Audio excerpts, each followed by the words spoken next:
আসসালামু আলাইকুম এভরিওয়ান। তো আজকে তোমাদের সামনে আরেকটা চ্যাপ্টারের ক্লাস নিয়ে আমি হাজির হয়েছি। তো দেখো আমরা কি করতেছিলাম, এইচএসসির যত এমসিকিউ গুলো আছে এমসিকিউ গুলো আমরা সলভ করতেছিলাম, তাই না? ওই সিরিজের বা প্লে লিস্টের আরেকটা ক্লাস হচ্ছে জীবের পরিবেশ বিস্তার ও সংরক্ষণ, এটার উপরে। তো দেখো এই চ্যাপ্টারটা কিন্তু 25 ব্যাচ তোমাদের শর্ট সিলেবাসের মধ্যে নাই। বাট এই চ্যাপ্টারটা যখন তোমরা অ্যাডমিশনে যে পড়তে যাও অনেক প্রবলেম ফেস করো, তাই না? এই চ্যাপ্টারটাতে কত ইনফরমেশন আছে, কত কিছু আছে, এত কিছু যেন একসাথে পড়তে ইচ্ছাই করে না, আর চ্যাপ্টারটা অনেক বোরিং। তো দেখো আমরা আজকে এইচএসসির কিছু গুরুত্বপূর্ণ এমসিকিউ গুলো আমরা সলভ করব, যাতে এখান থেকে যদি এমসিকিউ দেয় তাহলে আমরা যাতে আমাদের কমন পাই। ঠিক আছে, তো চলো বেশি দেরি না করে আমরা শুরু করি। প্রথম কোশ্চেন কি দেখতে পাইতেছো, ব্যাকটেরিয়া ছত্রাককে সাধারণত কি বলা হয়? ঠিক আছে, ব্যাকটেরিয়া ছত্রাককে কি বলা হয়? দেখো এখানে উৎপাদক, খাদক, এই জিনিসগুলো আমরা জানি, তাই না? একবার খালি বলি, দেখো মুখে বলে ফেলি। উৎপাদক কারা? যারা আসলে খাদ্য তৈরি করে, খাদ্য প্রস্তুত করে, যেমন সবুজ উদ্ভিদ। আর তাদের উপর খাদ্যের জন্য যারা নির্ভরশীল তারা হচ্ছে খাদক। খাদককে যারা উৎপাদক সরাসরি গ্রহণ করে তাদেরকে বলা হয় প্রাথমিক খাদক। প্রাথমিক খাদকের উপর যারা নির্ভরশীল তাদেরকে বলা হয় সেকেন্ডারি খাদক বা দ্বিতীয় স্তরের খাদক, তাই তো? আচ্ছা, এরপরে দ্বিতীয় স্তরের খাদককে যারা খায় তাদেরকে বলা হয় টারশিয়ারি বা তৃতীয় স্তরের খাদক।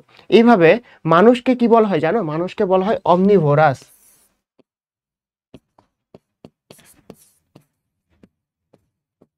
মানুষ হচ্ছে অমনিভোরাস। কেন? কারণ মানুষ সব খায়। উৎপাদক তাকেও সরাসরি গ্রহণ করে, আবার যে খাদক তাকেও সে গ্রহণ করতে পারে, তাই না? এই জন্য মানুষ হচ্ছে অমনিভোরাস বা সর্বভুক।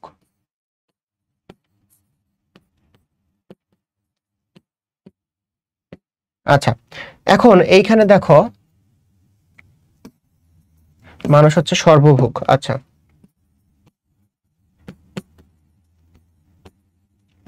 এখন ব্যাকটেরিয়া ছত্রাক কি? এখানে আরেকটা জিনিস আছে, সেটা হচ্ছে বিয়োজক। আচ্ছা, বিয়োজক জিনিসটা কি? বিয়োজক হচ্ছে যারা জৈব পদার্থের উপর, মানে জৈব জীব, যেরকম হচ্ছে তোমার উদ্ভিদ, প্রাণী, এদের উপর কাজ করে এদের পচন ঘটায়। ঠিক আছে, এদের উপর কাজ করে পচন ঘটায় এবং জৈব বা অজৈব পদার্থ উৎপাদন করে। যেরকম এটা কি জীব, জীবের উপর কাজ করবে। ঠিক আছে, জীবের উপর এরা কাজ করবে। জীবের উপর কাজ করবে, জীবের কি ঘটাবে বা কি চেঞ্জটা নিয়ে আসবে? জীবের পচন ঘটাবে সে। ঠিক আছে, জীবের পচন ঘটাবে কে? বিয়োজক। তাহলে বিয়োজকের উপস্থিতিতে জীবের পচন ঘটে। এরপরে কি হয়? ওই জীব থেকে জৈব বা অজৈব পদার্থ উৎপাদিত হয়। ঠিক আছে, জৈব প্লাস অজৈব পদার্থ।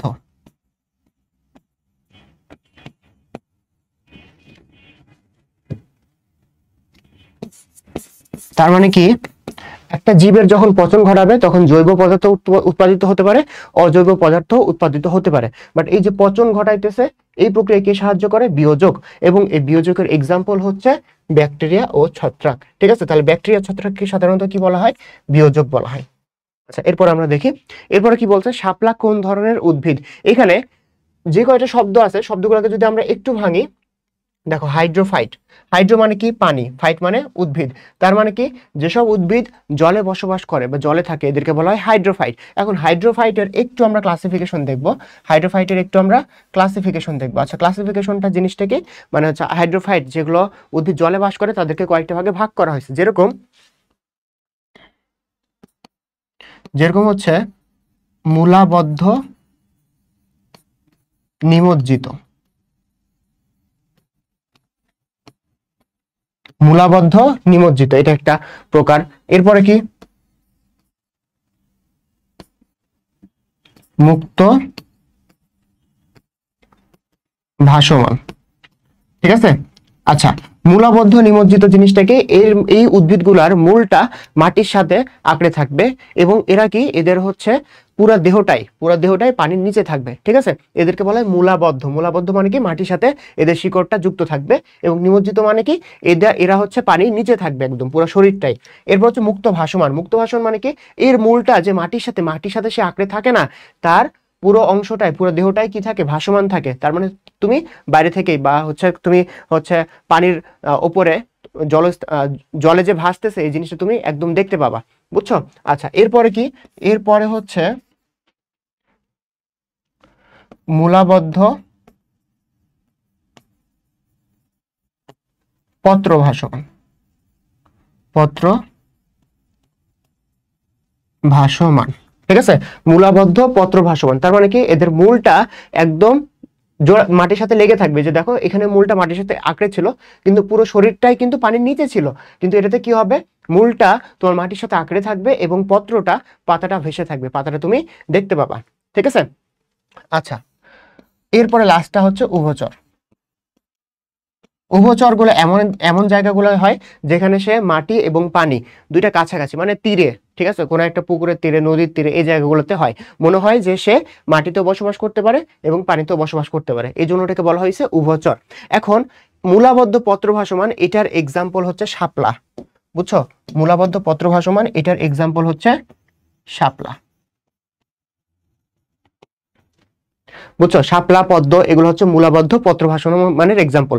তোমরা তো শাপলা ফুলকে পানির ওপর থেকে দেখতে পাও, পদ্ম ফুলকে পানির ওপর থেকে দেখতে পাও, তাই না? এই শাপলাটার মূলটা শিকড়টা মাটিতে আঁকড়ে ধরে থাকে এবং পত্রটা উপরে ভাসতে থাকে। আচ্ছা, এরপর বাকিগুলোকে আমাদের একটু খালি জানি হালকা করে, যেখানে কি বলছে দেখো। হ্যালোফাইট, যেটা হ্যালোফাইট হচ্ছে লোনা মাটির, ঠিক আছে, লোনা মাটি বা লবণাক্ত মাটিতে জন্মায় হ্যালোফাইট। লোনা মাটি বা তোমার হচ্ছে লবণাক্ত মাটিতে জন্মায় হ্যালোফাইট। এই হ্যালোফাইট গুলা কোথায় জন্মায়? বাংলাদেশের কোথায়? বাংলাদেশে সুন্দরবন যে এলাকাগুলো আছে, ম্যানগ্রোভ, ওই ম্যানগ্রোভে এই হ্যালোফাইটটা জন্মায়, ঠিক আছে, ম্যানগ্রোভে, ম্যানগ্রোভ ফরেস্ট।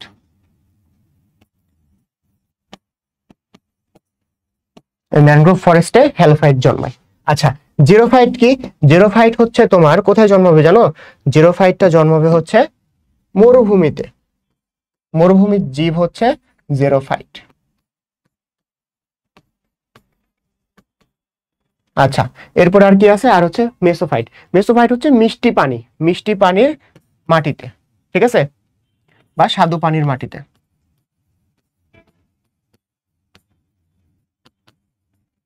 স্বাদু পানির মাটিতে জন্মাবে মেসোফাইট। আচ্ছা, তাহলে দেখো সবগুলো কিন্তু আমরা দেখে ফেলাম, অনেক বড় অনেকগুলো জিনিস দেখছি। জিরোফাইট হচ্ছে মরুভূমিতে যেসব উদ্ভিদ জন্মায়, তারপরে হ্যালোফাইট হচ্ছে লোনা মাটির, এটা কি ম্যানগ্রোভ ফরেস্টে যেসব গাছপালা জন্মায়, ঠিক আছে। তারপর মেসোফাইট, এটা হচ্ছে স্বাদু পানির মাটিতে, মানে ওই মাটিতে কি থাকবে? স্বাদু পানি থাকবে, আর এই মাটিতে তো লবণাক্ত পানি থাকবে। আর হাইড্রোফাইট কি? হাইড্রোফাইট হচ্ছে নর্মাল যে পানিতে বসবাস করবে। এটারই ক্লাসিফিকেশনটা আমরা দেখছি। এবং শাপলাটা কোন ধরনের? শাপলা হচ্ছে মূলাবদ্ধ পত্র ভাসমান। তো মূলাবদ্ধ পত্র ভাসমানটা আলটিমেটলি হাইড্রোফাইটের আন্ডারেই পড়তেছে, ঠিক আছে। তাহলে এই শাপলা কি হবে? শাপলা হবে হাইড্রোফাইট। নেক্সট আমরা দেখি, নেক্সট হচ্ছে নিচের কোনটি পরিবহন টিস্যু গঠনভাবে দুর্বল, ঠিক আছে, কোনটির পরিবহন টিস্যু গঠনভাবে দুর্বল। এখন আমরা যদি একটু এক্সাম্পল গুলা দেখি, সুন্দরী, ধান, তারপর হচ্ছে জবা, এগুলো সবগুলা কোথায় হয় জানো? এগুলো সবগুলা তোমার মাটিতে হয়। কিন্তু এই যে শাপলা, দেখো শাপলাটা কোথায় জন্মায়? শাপলাটা হচ্ছে পানিতে জন্মায়, বুঝছো।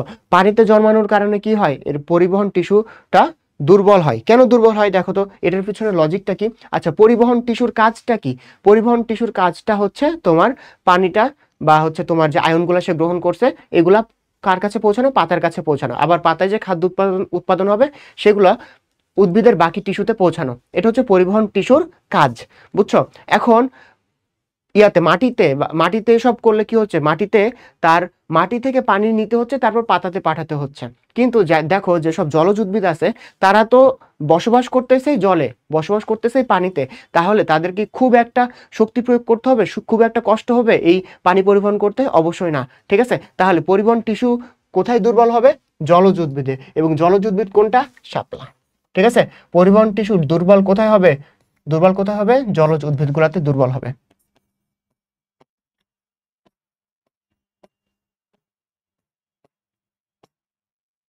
কেন দুর্বল হবে এটার ব্যাখ্যা আমরা জানলাম, ঠিক আছে।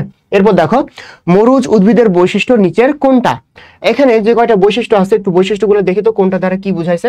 আচ্ছা, এই যে দেখো জরায়ুজ অঙ্কুরোদ্গম, এটা কোথায় দেখা যায়? এটা দেখা যায় হচ্ছে হ্যালোফাইটের, বুঝছো, হ্যালোফাইটের বা লোনা মাটির যে উদ্ভিদগুলো আছে তাদের দেখা যায়, মানে হ্যালোফাইট। এটা হচ্ছে হ্যালোফাইটের বৈশিষ্ট্য। এই সবগুলার ইম্পর্টেন্ট বৈশিষ্ট্যগুলো আমাদেরকে একটু হলেও জানতে হবে, কারণ এই যে এমসিকিউ আসে, তাই না।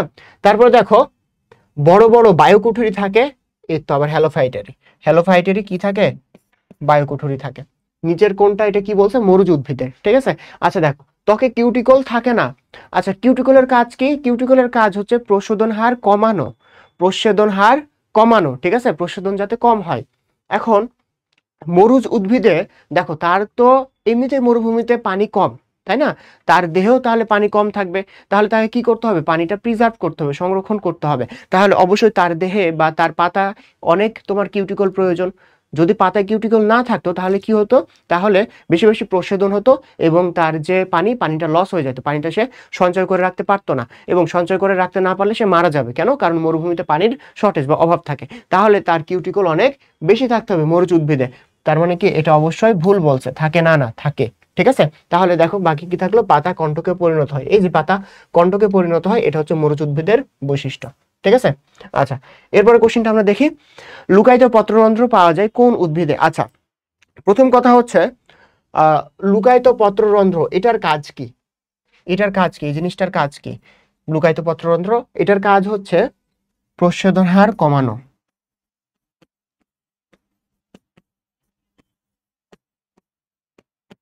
প্রশোধন হার কমানো। এখন লুকায়িত পত্ররন্ধ্র জিনিসটা কি? লুকায়িত পত্ররন্ধ্র হচ্ছে যে পত্ররন্ধ্রদের প্রশোধন হয়, ঠিক আছে, বাট লুকায়িত পত্ররন্ধ্র এমন ভাবে থাকবে যে সে অ্যাটমসফিয়ার বা এনভায়রনমেন্ট, আবহাওয়ার সাথে সরাসরি সংযোগ থাকবে না, বুঝছো? তাহলে কি হবে, প্রশোধন সেভাবে হবে না, বুঝছো? তাহলে সে কি হলো, প্রশোধনটা কম ঘটাইলো। প্রশোধনটা কম ঘটলে কি হবে, পানিটা সংরক্ষণ করবে। এই কাজটা কোথায় হওয়া প্রয়োজন? এই কাজটা হওয়া প্রয়োজন তোমার মরুভূমিতে, বুঝছো? তাহলে লুকায়িত পত্ররন্ধ্র কোথায় থাকে? জেরোফাইটে থাকে। কোথায় থাকে এটা? এটা থাকে হচ্ছে জেরোফাইটে, মরুভূমির উদ্ভিদগুলোতে। আচ্ছা, এখন তাহলে আমাদেরকে এক্সাম্পল দেখতে হবে কি কি আছে। হাইড্রিলা, কচুরিপানা, শাপলা, তিনটাই কোথায়? জলজ উদ্ভিদ, ঠিক আছে। একদম হিতে বিপরীত, মানে হচ্ছে কোথায় জলজ উদ্ভিদ আর কোথায় তোমার মরুভূমির উদ্ভিদ, তাই না? তাহলে বাকি থাকলো কোনটা? একটাই, করবি, ঠিক আছে। এখন বিষয়টা এরকম ভাবে তুমি অ্যান্সার করবা না যে শাপলা, কচুরিপানা, হাইড্রিলা এটা তোমার জলজ, এই জন্য বাকি একটা থাকলো করবি, ওটা আমাদের অ্যান্সার হবে, এরকম না। বাকিগুলো যে জলজ এটা আমি তোমাকে শিখাইলাম, বাট সবগুলার এক্সাম্পল জেরোফাইটের এক্সাম্পল কি, মেসোফাইটের এক্সাম্পল কি, তারপর হচ্ছে হাইড্রোফাইট, তারপরে হচ্ছে তোমার হ্যালোফাইট, এগুলোর এক্সাম্পল কি, এক্সাম্পলগুলো পড়তে হবে আর কিছু ইম্পর্টেন্ট বৈশিষ্ট্যগুলো পড়তে হবে, ঠিক আছে। আচ্ছা, এরপরে দেখি আমরা, এরপরে হচ্ছে নিচের কোনটি মরুজ উদ্ভিদ? মরুজ উদ্ভিদ, দেখো মরুজ উদ্ভিদ থেকে কোশ্চেনটা বেশি আসতেছে, তার মানে মরুজ উদ্ভিদের তোমার এক্সাম্পল গুলা, মরুজ উদ্ভিদের ক্যারেক্টারিস্টিক্স গুলা বেশি ইম্পর্টেন্ট। সেম ভাবে হ্যালোফাইটের ক্যারেক্টারিস্টিক্স গুলা বেশি ইম্পর্টেন্ট, ঠিক আছে। আর যেগুলো জলজ উদ্ভিদ, এটার ক্লাসিফিকেশন থেকে যে এক্সাম্পল গুলো আছে এটা ইম্পর্টেন্ট। আচ্ছা, ক্লাসিফিকেশন আমি দেখাইছি, বাকি এক্সাম্পল গুলো একটু পড়ে নিবা। নিচের কোনটি মরুজ উদ্ভিদের বৈশিষ্ট্য? আচ্ছা, নিচের কোনটা মরুজ উদ্ভিদের বৈশিষ্ট্য? এখানে দেখো, গোল পাতা আর যে কেওড়া আছে, এই দুইটা কিসের বৈশিষ্ট্য, মানে কিসের উদাহরণ জানো? এই দুইটা হচ্ছে তোমার হ্যালোফাইটের উদাহরণ। এই দুইটা কিসের উদাহরণ? এই দুইটা হচ্ছে হ্যালোফাইট। এই দুইটা হচ্ছে হ্যালোফাইটের উদাহরণ। তার মানে লোনা মাটির পানিতে জন্মায়। তাহলে এটা কোথায় জন্মাবে? বাংলাদেশের কোথায় জন্মায়? বাংলাদেশের ম্যানগ্রোভে জন্মাবে। ম্যানগ্রোভ যে ফরেস্ট আছে ওইখানে জন্মাবে, ঠিক আছে। এখন আরেকটা কি থাকে? আরেকটা হচ্ছে আকন্দ আর পানিকলা। পানিকলা এটা হচ্ছে তোমার এটার কথা বইয়ে লিখাই নাই, মানে কোনো এক্সাম্পলেই নাই, বুঝছো? শ্যামকলা আছে। আচ্ছা, তাহলে এই যে আকন্দ, আকন্দ হচ্ছে আমাদের মরুজ উদ্ভিদ। এটা কিন্তু আবার কোথায় দেওয়া আছে? এক্সাম্পলে দেওয়া আছে। মরুজ উদ্ভিদের এক্সাম্পল গুলো এই জন্য আমাদের বেশি ইম্পর্টেন্ট পড়তে হবে। তাহলে আকন্দ হচ্ছে মরুজ উদ্ভিদ। এরপরে দেখো কোনটি ম্যানগ্রোভ উদ্ভিদ। আচ্ছা, ম্যানগ্রোভের এক্সাম্পল কি একটু আগে আমরা পড়লাম যে গোলপাতা আর ওখানে কেওড়া ছিল, তাই না? দেখো আমরা গোলপাতা পেয়ে গেছি, তাহলে এটা নিয়ে আমাদের বেশি মাথা ঘামানোর কিছু নাই। গোলপাতা আর গড়ান এটা হচ্ছে আমাদের ম্যানগ্রোভ উদ্ভিদ। তাহলে আমাদের কি করতে হবে? এই কোথাকার উদ্ভিদ কোনগুলো, এক্সাম্পল গুলো পড়তে হবে। সুন্দরী গাছের বৈজ্ঞানিক নাম কি? এখন কথা হচ্ছে ভাইয়া, এত যে উদ্ভিদ আছে সবগুলার কি বৈজ্ঞানিক নাম পড়বো? না, সবগুলার পড়বা না। কিভাবে পড়বা তাহলে? তোমার যে মনে করো একটা জায়গার যে ল্যান্ডমার্ক যে উদ্ভিদটা আছে, এখন সুন্দরবনের নাম সুন্দরবন কেন হয়েছে? কারণ এখানে সুন্দরী গাছগুলো অনেক বেশি জন্মায়, তাই তো? সুন্দরী গাছ অনেক বেশি জন্মায়, এই জন্য সুন্দরবন হয়েছে। এখন তার নামকরণের পিছনে যে গাছটা দায়ী, অবশ্যই তার সাইন্টিফিক নেমটা ইম্পর্টেন্ট, বুঝছো? তারপরে দেখো, ডেসিডুয়াস যে পত্রঝরা ফরেস্ট যেখানে থাকে, ওইখানের মূল উদ্ভিদটা কোনটা? শাল, ঠিক আছে। শালবন বিহারে শাল গাছ হয়। তাহলে এই যে শাল গাছ, এটার সাইন্টিফিক নেমটা ইম্পর্টেন্ট, বুঝছো? এরকম সাইন্টিফিক নেম কিছু ইম্পর্টেন্ট আছে, আর বাকিগুলা আমাদের ক্লাসে কিন্তু যখন আমরা পড়াই আমরা বলে দিই। আমাদের প্রি মেডিকেল যে ব্যাচ আছে, প্রি মেডিকেল ব্যাচে বাংলাদেশের সবচেয়ে বড় প্রি মেডিকেল ব্যাচ, এই প্রি মেডিকেল ব্যাচে ক্লাস হয়, ওই ক্লাসে সুন্দরভাবে আমরা বলে দিই। সেকেন্ড টাইমের তো আলাদা ব্যাচ। আচ্ছা, সুন্দরী গাছের বৈজ্ঞানিক নাম কি? সুন্দরী গাছের বৈজ্ঞানিক নাম কি? এটা হচ্ছে হেরিটিয়েরা ফর্মস। এটা একটু মুখস্থ পড়তে হবে, এটা আসলে বোঝানোর কিছু নাই। সাইন্টিফিক নেম কি বুঝাবো? এটা হচ্ছে হেরিটিয়েরা ফর্মস। সাথে সাথে এখনই তোমরা মুখস্থ করে ফেলো। এটার নাম কি? সুন্দরী গাছের বৈজ্ঞানিক নাম হেরিটিয়েরা ফর্মস। ঠিক আছে, হেরিটিয়েরা ফর্মস। আচ্ছা, তাহলে যদি এটা হয়ে যায়, নেক্সট আমরা দেখি। নেক্সটে কি বলছে? বাংলাদেশের প্রাণী ভৌগোলিক অঞ্চলের বাংলাদেশ কোন প্রাণী ভৌগোলিক অঞ্চলে অবস্থিত? ঠিক আছে, আচ্ছা, অনেকগুলো প্রাণী ভৌগোলিক অঞ্চল ভাগ করা হয়েছে। এখানে দেখো, এখানে প্যালিআর্কটিক যেটা, এই প্যালিআর্কটিক হচ্ছে বেশি ইউরোপের সবগুলো দেশে এই প্যালিআর্কটিকের মধ্যে পড়ে।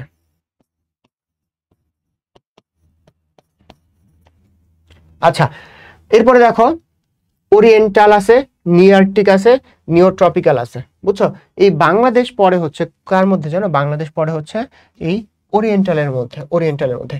এখন বাংলাদেশ ছাড়া আর কি তোমার হচ্ছে আছে, কি দেশ আছে বাংলাদেশ ছাড়া? আছে হচ্ছে, বাংলাদেশ তো আছেই, বাংলাদেশ, ভারত, পাকিস্তান,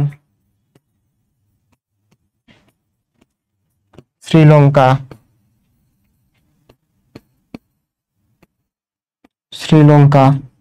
আফগানিস্তানের কিছু, তারপর হচ্ছে ইন্দোনেশিয়ার কিছু অঞ্চল। এগুলো হচ্ছে কোথায় পড়ে?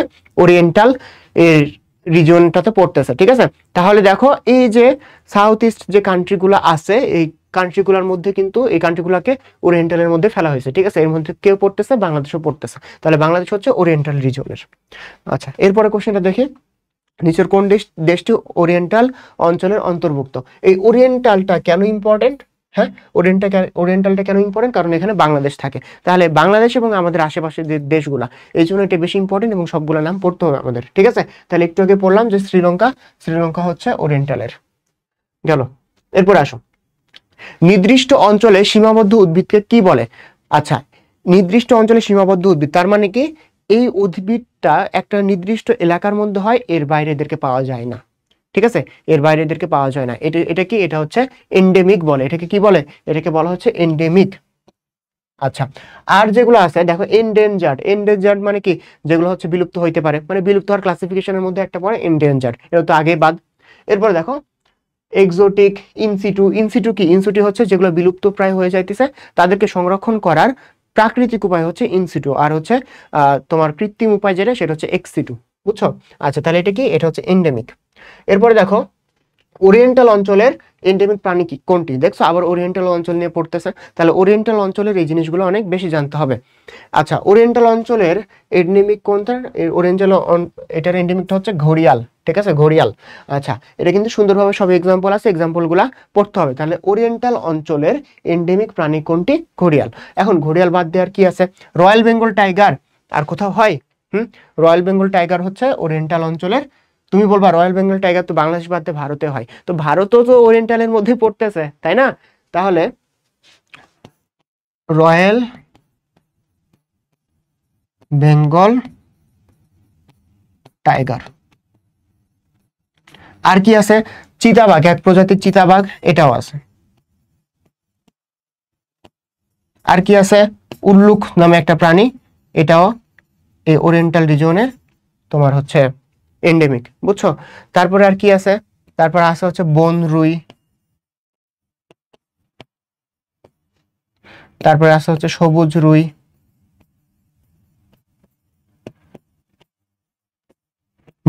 সবুজ রুই, এগুলা। ঠিক আছে, আচ্ছা, এর বাদ দিয়ে অনেকগুলো আছে, আমার যেগুলো মনে আছে আমি বললাম, বাকিগুলা দেখে নিবা। এরপর আসো, এরপর হচ্ছে নিচের কোনটি ওরিয়েন্টাল অঞ্চলের এন্ডেমিক প্রাণী? আবার দেখো একই কোশ্চেন আসছে। আচ্ছা, একটু আগে আমরা দেখলাম যে সবুজ রুই যেটা, সেটা ছিল ওরিয়েন্টাল অঞ্চলের এন্ডেমিক, সবুজ রুই দাগায় ফেললাম আমরা। এরপর আসো, মধুপুর বনের মাটি লাল হওয়ার কারণ কি? আচ্ছা, লাল হওয়ার, দেখো তোমরা যখন আপেল খাইছো, মানে আপেল যদি খাও, তাহলে আপেল খেয়ে যদি পুরাটা না খেয়ে মনে করো একটু খাইছো, রেখে দিছো, কিছুক্ষণ রেখে দিলে দেখবা যে হচ্ছে আপেলের কালারটা কি হয়ে গেছে? লাল হয়ে গেছে। এখন আপেলের কালার কেন লাল হয়? কারণ এখানে আয়রন থাকে। আয়রনটা তোমার অক্সিজেনের সাথে বিক্রিয়া করে এরকম লাল দেখায়, বুঝছো? এখন তোমরা কিন্তু দেখো যে কচুর পাতা বা কচুর ডাঁটা ওগুলা যদি ভেঙে রাখো তাহলে দেখবা যে ওগুলো কি হয়ে যায়, কিছুক্ষণ পরে লাল হয়ে যায়। কেন? কারণ ওখানে আয়রন থাকে, বুঝছো? আয়রন মানে কি? লৌহ থাকে। এখন মধুপুর বনের মাটি লাল হয় কেন? মাটিতে তাহলে কি থাকবে? মাটিতে লৌহ জাতীয় পদার্থ বা আয়রন থাকবে, বুঝছো? আচ্ছা, এরপরে দেখি, এরপর হচ্ছে কোন অঞ্চলে উদ্ভিদ বৈচিত্র্য সবচেয়ে বেশি। আচ্ছা, উদ্ভিদ বৈচিত্র্য সবচেয়ে বেশি হবে কোথায়? যেখানে উদ্ভিদটা কি করতে পারবে, সব ধরনের উদ্ভিদটা জন্মানোর জন্য একটা ফেভারেবল কন্ডিশন থাকবে, ঠিক আছে? আচ্ছা, এখন কি কি তাহলে এক্সাম আছে, অপশন আছে আমাদের কাছে। সাভানা। সাভানা কোন অঞ্চল? যেখানে আসলে বরফ পড়ে, বুঝছো? এখন যেখানে বরফ পড়ে ওইখানে কি সব ধরনের উদ্ভিদ জন্মাইতে পারে? না, তাহলে এটা আমাদের বাদ। এরপরে দেখো ডেসিডুয়াস ফরেস্ট। ডেসিডুয়াস ফরেস্ট মানে কি? এখানে কিন্তু তোমাকে নির্দিষ্ট করেই দিতেছে, ডেসিডুয়াস ফরেস্ট মানে যেসব উদ্ভিদগুলার পাতা ঝরে পড়ে, যেসব উদ্ভিদের পাতা ঝরে পড়ে। তাহলে ওইখানে তো ঝরে পড়া যে পাতা ঝরে পড়ে এমন উদ্ভিদে শুধু জন্মাবে, তাহলে ওখানে বৈচিত্র্য কই আসলো, তাই না? তাহলে এটাও হইলো না। এখন কি হতে পারে? দুইটা অপশন থাকলে, ট্রপিক্যাল সিজনাল ফরেস্ট আর tropical rain forest. Tropical seasonal ফরেস্টটা কি? একটা সিজনে শুধু বৃষ্টি হবে। আর ট্রপিক্যাল রেন ফরেস্টটা কি? এটা হচ্ছে সারা বছরই বৃষ্টি হবে, বাট ওই রেনি সিজনটাতে বেশি বৃষ্টি হবে, বুঝছো? এটা হচ্ছে ট্রপিক্যাল রেন ফরেস্ট, সারা বছরই কিন্তু এখানে বৃষ্টি হবে, আর রেনি সিজনটাতে বেশি বৃষ্টি হবে। এখন দেখো উদ্ভিদের বাঁচার জন্য কি প্রয়োজন? উদ্ভিদের বাঁচার জন্য পানি প্রয়োজন, তারপর হচ্ছে মাটি প্রয়োজন। এখানে কিন্তু মাটি থাকে না, এরকম না, মাটিটা একটু স্যাঁতসেঁতে থাকে আর পানি পর্যাপ্ত পরিমাণে থাকে। আর এখানে এত বৈচিত্র্য দেখা যায়, সারা বছর বৃষ্টি হলে কি অ্যামাজন যেরকম, অ্যামাজনে দেখছো কত গাছপালা। অ্যামাজনকে কি বলা হয় জানো? অ্যামাজনকে বলা হয় পৃথিবীর ফুসফুস, ঠিক আছে? অ্যামাজন সম্বন্ধে দুইটা ইনফরমেশন আমরা জেনে ফেলি। অ্যামাজন যেহেতু বললাম, অ্যামাজন যেটা, এটা হচ্ছে পৃথিবীর সবচেয়ে বড় ফরেস্ট, তাই তো? এটা তো আমরা সবাই জানি। তো এই অ্যামাজনকে বলা হয় পৃথিবীর ফুসফুস। পৃথিবীর ফুসফুস। আচ্ছা, পৃথিবীর ফুসফুস কেন বলা হয়? কারণ এই অ্যামাজন থেকেই 20% অক্সিজেন আসে। আমরা যে অক্সিজেন গ্রহণ করি বা বায়ুতে যে অক্সিজেন আসে, তার 20% অক্সিজেনই আসে এই অ্যামাজন থেকে, সাপ্লাই দেয় সে একাই এত বড় একটা পার্সেন্টেজ সাপ্লাই দিতেছে, ঠিক আছে? তাহলে ট্রপিক্যাল রেন ফরেস্ট, এখানে কি? এখানে প্রাণী বা উদ্ভিদ বৈচিত্র্য সবথেকে বেশি হবে, এমনকি প্রাণী বৈচিত্র্যও বেশি। আচ্ছা, জরায়ুজ অঙ্কুরোদ্গম কোন উদ্ভিদ দেখা যায়? এটা আমরা কি সলভ করছি না? জরায়ুজ অঙ্কুরোদ্গম, ওই যে বৈশিষ্ট্য লেখার সময়, তাই না? এটা কোথায়? এটা হচ্ছে দেখো, জরায়ুজ অঙ্কুরোদ্গম কোথায় দেখা যায়? এটা দেখা যাবে হচ্ছে হ্যালোফাইটে।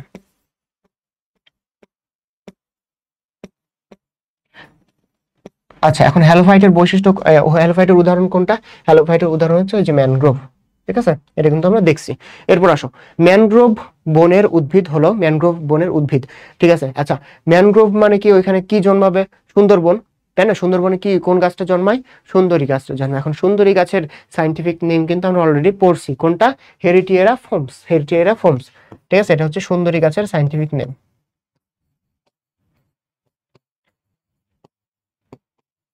তাহলে এই হেরিটেরা ফর্মস হচ্ছে ম্যানগ্রোভ বনের উদ্ভিদ। আচ্ছা, এরপরে দেখো, এরপরে কি আছে? কোনটি পত্রঝরা বনের উদ্ভিদ? পত্রঝরা মানে কি? ডেসিডুয়াস, যার হচ্ছে শীতের সময় সব পাতা ঝরে পড়ে, এই বনের বা এই ফরেস্টের সব পাতা ঝরে পড়ে, ঠিক আছে? আচ্ছা, তাহলে এটা কি? এটা হচ্ছে শালবন, শালবন বিহারে শাল গাছ জন্মায়, ঠিক আছে? শাল গাছের সাইন্টিফিক নেম কি? Soria robusta. আচ্ছা, এখন কথা হচ্ছে শালটা কেন পড়বো? কারণ এটা হচ্ছে ডেসিডুয়াস ফরেস্টের প্রধান একটা উদ্ভিদ। এখন যে ফরেস্টের প্রধান উদ্ভিদ সেটা সম্বন্ধে তো আমাদের পড়তে হবে, তাই না? সেটা নিয়ে সেটার সাইন্টিফিক নেমটা আমাদের পড়তে হবে, একটু আগে আমি বলে দিছি। তাহলে এই যে শালবনের শাল, সেই শাল উদ্ভিদের সাইন্টিফিক নেম পড়তে হবে। এটা কোথায় পাওয়া যায়? শালবন বিহার।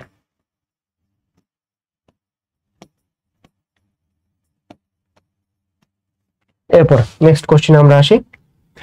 আচ্ছা, সুন্দরবনের মাটিতে অক্সিজেনের পরিমাণ কম হওয়ায় উদ্ভিদের কোন অভিযোজন ঘটে?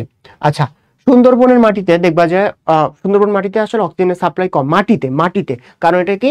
লোনা পানির মাটি, বুঝছো? লোনা পানির মাটি, এই জন্য অক্সিজেনের সাপ্লাই কম। এই জন্য তারা কি করে? এই জন্য তুমি যদি একটু সার্চ দাও যে ম্যানগ্রোভ ফরেস্ট দিয়ে, গুগলে সার্চ দাও, দেখবা যে অনেক ছবি আসতেছে। ছবিতে দেখবা যে মাটি থেকে এরকম, এটা যদি মাটি হয়, ধরো এটা যদি মাটি হয়, তাহলে এখানে এরকম অনেক কিছু মাটি থেকে এরকম উঠে আসতেছে। ঠিক আছে, উঠে আসতেছে এবং দেখতে কিছুটা কিসের মতন, শিকড়ের মতন, দেখতে কিসের মতন, শিকড়ের মতন। আচ্ছা, এরা কেন উঠে আসে?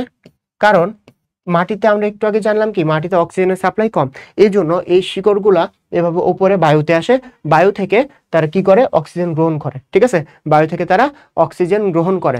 আচ্ছা, বায়ু থেকে যে অক্সিজেন গ্রহণ করতেছে এটা কি একটা শ্বাস নেওয়ার মতন মনে হচ্ছে না? শ্বাস নেওয়ার একটা পদ্ধতি, তাই না? এই জন্য এই যে মূলগুলা, যে মূলগুলো আসলে মাটি থেকে উপরে উঠে যে বায়ু থেকে এভাবে শ্বাস নেয়, এদেরকে বলা হয় শ্বাসমূল।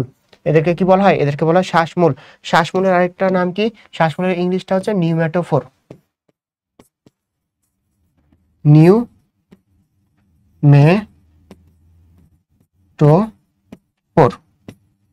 বুঝছো?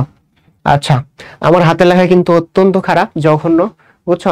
আমার হাতের লেখা যেটা, এটা দেখে মনে হইতেছে আমাকে হাতের লেখার কোর্সে ভর্তি হইতে হবে। যাই হোক, এরপরে দেখো আগর গাছ কোথায় পাওয়া যায়, বুঝছো? এরকম দুই একটা এক্সেপশনাল কোশ্চেন, এটা 2015 সালের কোশ্চেন, বুঝছো?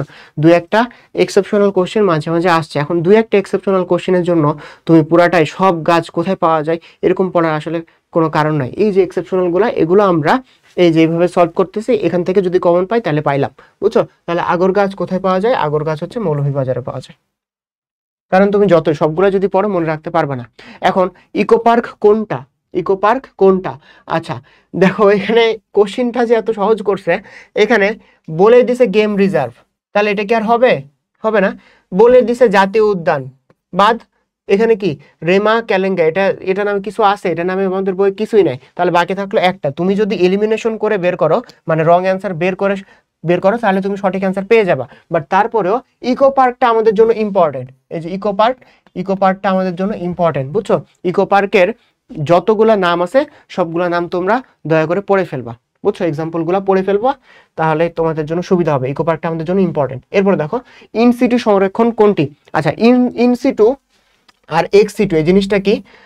ইনসিটু মানে কি জানো? ইনসিটু হচ্ছে আর এক্সিটু হচ্ছে যেগুলো প্রাণী বা গাছপালা বিলুপ্তর পথে, বিলুপ্ত হয়ে যাইতেছে, এদেরকে আমরা সংরক্ষণ করে রাখতেছি, এদেরকে আমরা একটা ফেভারেবল কন্ডিশন দিতেছি, এনভায়রনমেন্ট, আবহাওয়া দিতেছি, ঠিক আছে? তাদেরকে আমরা ঠিক মতন করতেছি, মানে তাদের যত্ন নিতেছি, এভাবে তাদেরকে, তারা যাতে পৃথিবী থেকে না বিলুপ্ত হয়ে যায়, এই জন্য তাদেরকে একটা পরিবেশ তৈরি করতেছে। এখন এই পরিবেশটা তৈরি হতে পারে কৃত্রিমভাবে, আবার প্রাকৃতিকভাবে। কৃত্রিমভাবে মানে কি?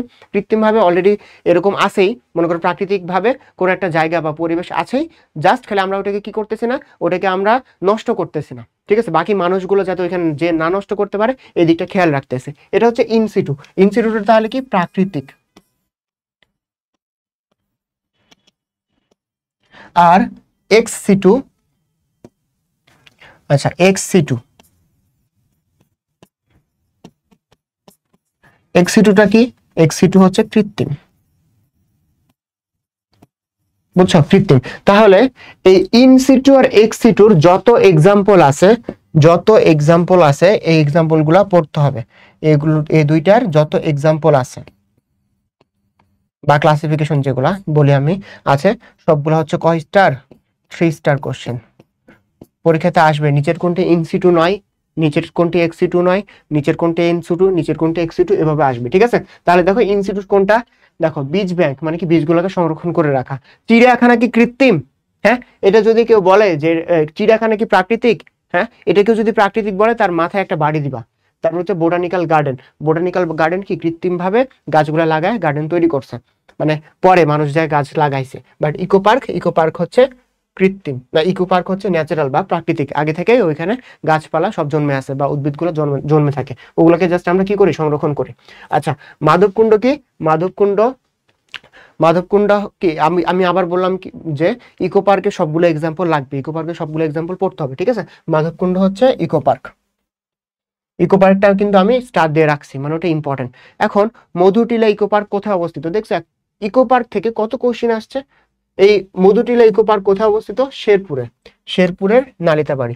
এগুলা কি? এগুলা হচ্ছে আমাদের জন্য জ্ঞানমূলক কোশ্চেন। এগুলো কি বুঝার কিছু আছে, ব্যাখ্যা করার কিছু আছে? নাই। আমি বলে দিছি ইকো পার্কটা ইম্পর্টেন্ট, ইকো পার্কটা পড়তে হবে। তোমরা এখানে যেগুলো সলভ করলে এগুলো থেকে ইম্পর্টেন্ট বেশি, এটা বাদ দিয়ে বাকি যেগুলো আছে বাকিগুলো একবারে দেখে নিবা, কারণ এখান থেকে বেশি কোশ্চেন আসছে। শেরপুরের নালিতাবাড়ি। এরপর টাঙ্গুয়ার হাওর কোথায় অবস্থিত? যে টাঙ্গুয়ার হাওরে ট্যুর দিছে সে কখনোই এটা ভুল করবে না, বুঝছো? টাঙ্গুয়ার হাওর সুনামগঞ্জে অবস্থিত, এবং আমি নিজেও টাঙ্গুয়ার হাওরে ঘুরতে গেছিলাম। এরপরে দেখো কোনটি বাংলাদেশের একমাত্র গেম রিজার্ভ? গেম রিজার্ভ বাংলাদেশে কয়টা আছে? একটাই আছে, ঠিক আছে। গেম রিজার্ভ কয়টা আছে? একটাই আছে, একটাই কিন্তু গেম রিজার্ভ বাংলাদেশে আছে। কোথায়? টেকনাফে, বুঝছো? টেকনাফ গেম রিজার্ভ একটাই আছে বাংলাদেশে। আর গেম রিজার্ভটা কি? গেম রিজার্ভটা হচ্ছে ইনসিটু। গেম রিজার্ভটা কি? ইনসিটু মানে প্রাকৃতিক, বুঝছো? আচ্ছা, গেম রিজার্ভটা কি বললাম? গেম রিজার্ভটা হচ্ছে ইনসিটু।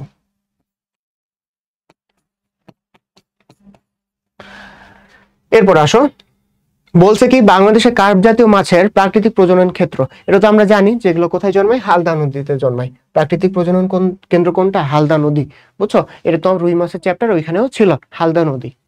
এরপর আসি, এরপর হচ্ছে এক্স সিটু কনজারভেশনের উদাহরণ কোনটি? আচ্ছা, এক্স সিটু মানে কি বললাম? যেগুলো হচ্ছে কৃত্রিমভাবে সংরক্ষণ করা হয়। কৃত্রিমভাবে সংরক্ষণের উপায় হচ্ছে এক্স সিটু। আচ্ছা, তাহলে এটা কি? চিড়িয়াখানা, সাফারি পার্ক, অভয়ারণ্য নাকি ইকো পার্ক? ইকো পার্ক তো ন্যাচারাল, অভয়ারণ্য ন্যাচারাল, সাফারি পার্ক তো ন্যাচারাল। এখানে দেখো চিড়িয়াখানা, চিড়িয়াখানা এটা কি কৃত্রিম নাকি প্রাকৃতিক? প্রাকৃতিক বললে একটু আগে তো বললাম মাইট দেব। চিড়িয়াখানাকে কি করা হয়? প্রকৃতি থেকে ধরে নিয়ে এসে প্রাণীগুলোকে মানে আটকে রাখা হয় চিড়িয়াখানাতে, ঠিক আছে। আচ্ছা, এটা আমি কখনোই সাপোর্ট করি না। চিড়িয়াখানা হচ্ছে এক্সিটু। কোনটি এক্সিটু সংরক্ষণ পদ্ধতি? আচ্ছা, এখানে দেখো কি কি আছে। সাফারি পার্ক, একটু আগে আমরা বললাম যে সাফারি পার্ক হচ্ছে ইনসিটু, গেম রিজার্ভটা হচ্ছে ইনসিটু। হালদা নদীতে তো প্রাকৃতিক ভাবেই বংশ বিস্তার করে রুই মাছ, তাই না? তারপর দেখো এটা কি আছে? জার্মপ্লাজম ব্যাংক, এছাড়া এটা হচ্ছে এক্সিটু।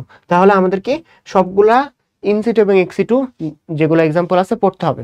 এরপর দেখো এক্সিটু সংরক্ষণ পদ্ধতি কোনটা? এক্সিটু সংরক্ষণ পদ্ধতি কোনটা? কি আছে? যে সিড ব্যাংক। আচ্ছা, সিড ব্যাংক, এক্সিটু। সিড ব্যাংকে কি করা হয়?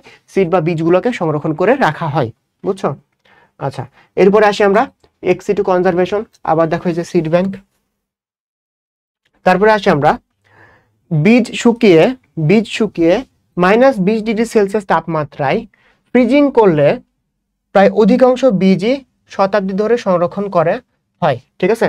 এই ধরনের বীজ 70 ভাগ। আচ্ছা, মানে যেগুলোকে -20°C তাপমাত্রায় যদি ফ্রিজিং করি তাহলে এগুলোকে সংরক্ষণ করা সম্ভব হবে, বুঝছো? এটা পার্সেন্টেজ কত? 70 ভাগ। বাকি 30 ভাগকে সংরক্ষণ করা হবে না, সংরক্ষণ করা যাবে না, বুঝছো? আচ্ছা, তাহলে জিনিসটা কি? -20°C তাপমাত্রায় আমরা কি করতে পারি? 70 ভাগ যে উদ্ভিদ আছে তাদের বীজটা, মানে 70 ভাগ বীজটাকে সংরক্ষণ করা যায়। এই যাদেরকে সংরক্ষণ করা যায় এটার নাম কি? এটার নাম হচ্ছে অর্থোডক্স,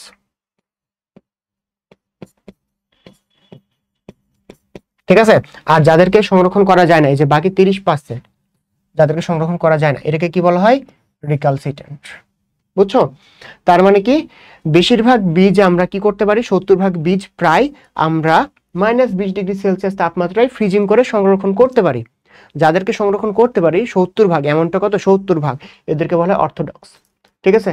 আর বাকি 30% যাদেরকে আমরা সংরক্ষণ করতে পারি না এদেরকে কি বলা হয়? রিকালসিট্রান্ট, বুঝছো? এখান থেকে যে এই যে এটাই আসবে এরকম না, বাকি 70 ভাগ যে এটাকে কি বলা হয়? অর্থোডক্স বলা হয়, এটা আসতে পারে। আবার দেখো কত ডিগ্রি সেলসিয়াস তাপমাত্রায় ফ্রিজিং করা হয়? -20°C তাপমাত্রায়, তাই না?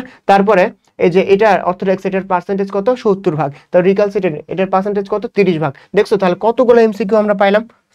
আমি ইনফরমেশনগুলো একটু দাগা দিই। এই যে 30 ভাগ এটা পাইছি একটা, 70 ভাগ এটা একটা পাইছি, -20°C তাপমাত্রায় এটা একটা পাইছি, তারপরে যে অর্থোডক্স আর হচ্ছে রিকালসিট্রান্ট তো পাইছি, ঠিক আছে। দেখছো আর কতগুলো এমসিকিউ জানলাম। এই জন্য এমসিকিউ সলভ করলে আমাদের সবসময় উপকারী হবে, বুঝছো? তো এখানেই মোটামুটি 34টা কোশ্চেন ছিল। তো এই চ্যাপ্টারের এই কয়টা কিন্তু এইচএসসি এমসিকিউতে আসছে। এখন কথা হচ্ছে কম কেন আসছে? কারণ বেশিরভাগ লাস্ট কয়েক বছরে কিন্তু তোমার শর্ট সিলেবাসে পরীক্ষা হয়েছে এবং শর্ট সিলেবাসের কিন্তু এটা অন্তর্ভুক্ত না, তাই না? এই জন্য এখানে প্রশ্ন সংখ্যা কম।